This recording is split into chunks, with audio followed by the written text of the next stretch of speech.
माता की, सनातन धर्म की, सनातन धर्म की जय श्री राम, जय श्री राम। पूज्य संत चरण, पूज्य साध्वी जी, आदरणीय कलराज जी मिश्र संघ के स्वयंसेवक बने, संघ के प्रचारक बने और संघ के आह्वान पर राजनीतिक क्षेत्र में गए और वहां भी अगर गए तो अपने संस्कारों की छाप छोड़ी आपने उत्तर प्रदेश भाजपा को भी संभाला, केंद्र में मंत्री पद भी संभाला और 2 प्रांतों के राज्यपाल भी रहे। सब काम करके आज अपना समय, जो समय बचता है, इसी प्रकार धर्म और समाज के काम में लगाते रहते। अपने बीच में बैठे हुए आदरणीय पाठक जी कुलपति जी हैं, लाल बहादुर शास्त्री विश्वविद्यालय के गुरु जी, और मेरे पीछे बैठे हुए भाई साहब चंद्रभानु जी, यहाँ नीचे बैठे हैं, जगह कम पड़ी होगी शायद, समीर जी बैठे हैं, प्रदीप जी बैठे हैं, संजीव जी बैठे हैं, आशुतोष जी बैठे हैं। ये सब वो लोग हैं जिनकी वजह से आप और हम सब यहाँ उपस्थित हैं।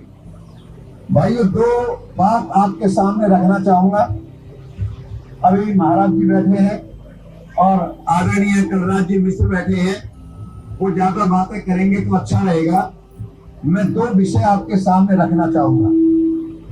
एक बात आपके सामने रखना चाहूंगा, आओ विचार करें।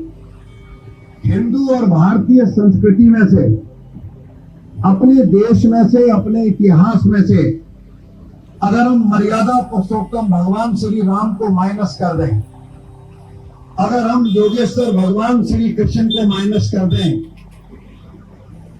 इसी प्रकार के और बहुत महापुरुष हो गए जिन्होंने समय समय पर देश को संभाला, आप बताइए क्या बचेगा? राम और कृष्ण को निकाल दिया जाए, छोड़ दिया जाए तो क्या बचेगा? और एक बात तो बताइए, आज जैसे हम यहाँ पर उपनयन संस्कार में आए, गुरुकुल चलता है, विद्यार्थी आते हैं, पढ़ते हैं, वेद पढ़ते हैं, संस्कार मिलते हैं।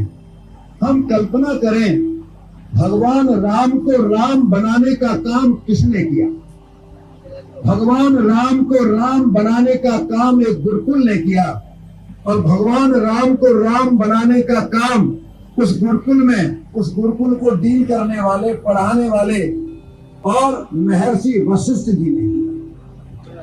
अगर मैं ये कहूं कि वशिष्ठ जी अगर ठीक तरह से राम को नहीं पढ़ाते, संस्कार नहीं देते, निर्माण नहीं करते, छात्र तेज और ब्रह्म तेज दोनों का निर्माण नहीं करते, तो देश जो उस समय अंधकार में था, राक्षसों की संख्या और अत्याचार बढ़ रहे थे, उसको मिटाना मुश्किल हो जाता। आओ इसी प्रकार विचार करें, अगर योगेश्वर भगवान श्री कृष्ण नहीं होते, लेकिन उनको निर्माण करने का काम किसने किया?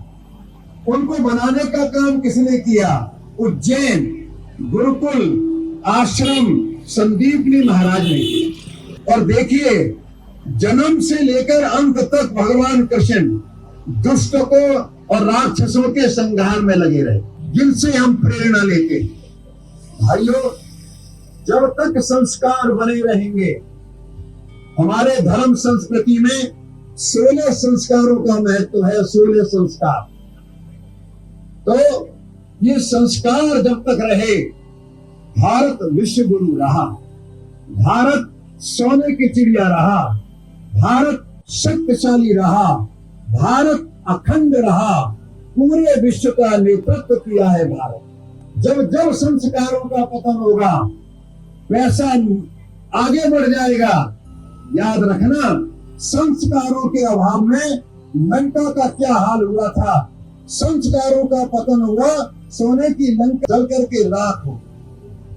संस्कारों का पतन हुआ, द्वारका वो भी सोने की थी। बताइए द्वारका का अंत कैसे हुआ और क्या हुआ। तो एक तो मैं आप सबको आग्रह करना चाहूंगा, देश को आजादी मिली 1947 में, उस समय ईमानदारी का क्या हाल था। चरित्र रकुल रीत सदा चल आई, प्राण जाए पर वचन न जाई। हम जवान के पक्के थे, क्या हाल था हमारा चरित्र और हमारी माताओं बहनों को देखने की दृष्टि क्या थी। आप कल्पना करिए आज पतन कितनी तेजी से हुआ है।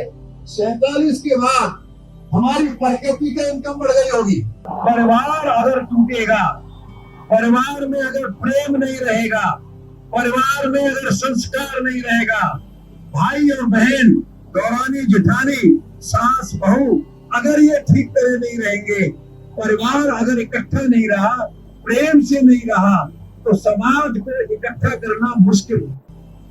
हम राजपूत, जाट, गुर्जर, ब्राह्मण को कैसे इकट्ठा कर पाएंगे अगर हम भाई बहन, सास बहू, दौरानी जेठानी इकट्ठा नहीं होंगे। एक आपसे निवेदन किया है, परिवार में संस्कारों की जो व्यवस्था खत्म हो गई, इसको हमने चालू करना है।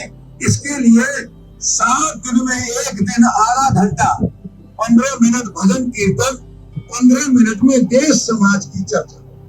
और दूसरा निवेदन बहुत संक्षेप में आपसे करना चाहूंगा, देश की आंतरिक सुरक्षा का हाल क्या है, देश की बाह्य सुरक्षा का क्या हाल है, थोड़ा सा विचार आपको हमको जरूर करना है। बांग्लादेश हमें देव भक्ति थी, परमात्मा भगवान के प्रति भक्ति थी, लेकिन देशभक्ति की भावना का अभाव हो गया। हमको कश्मीर खाली करके आना पड़ा। हम राम को पूजेंगे, कृष्ण को पूजेंगे, हनुमान को पूजेंगे, मंदिर में जाएंगे, संतों के पैरों को स्पर्श करेंगे, सारे काम करेंगे। और एक बात याद रखना, अगर कंधे पर धनुष नहीं हो तो विश्वामित्र भी यज्ञ नहीं कर पाते हैं, और विश्वामित्र भी और धर्म का पालन नहीं कर पाते। आंतरिक सुरक्षा का विचार करिए, बांग्लादेश कहां जा रहा है, विचार करिए बंगाल में क्या हो रहा है, विचार करिए वक्फ कानून बना है, आदरणीय मोदी जी ने, अमित शाह जी ने बनाया है, ये देश के लिए कितने फायदेमंद है, पर राष्ट्र विरोधी ताकत सिर उठा रही है। इसी प्रकार हम देखेंगे महाराणा संग्राम सिंह के बारे में कोई कुछ भी बोल के चला जाता है, कुछ तो कमी हमारी भी है। और आने वाले 8-10 साल में जो देश की स्थिति बनेगी, हमारा आपका जागना, हमारा आपका संगठित रहना, आपका हमको संस्कारों का मिलना और आपकी हमारी सनातन धर्म और देश की रक्षा के लिए संघर्ष के लिए तैयार रहना, ये आने वाले समय के लिए बहुत आवश्यक है। इतना कहकर अपनी बात समाप्त करूंगा। जय श्री राम, जय श्री राम।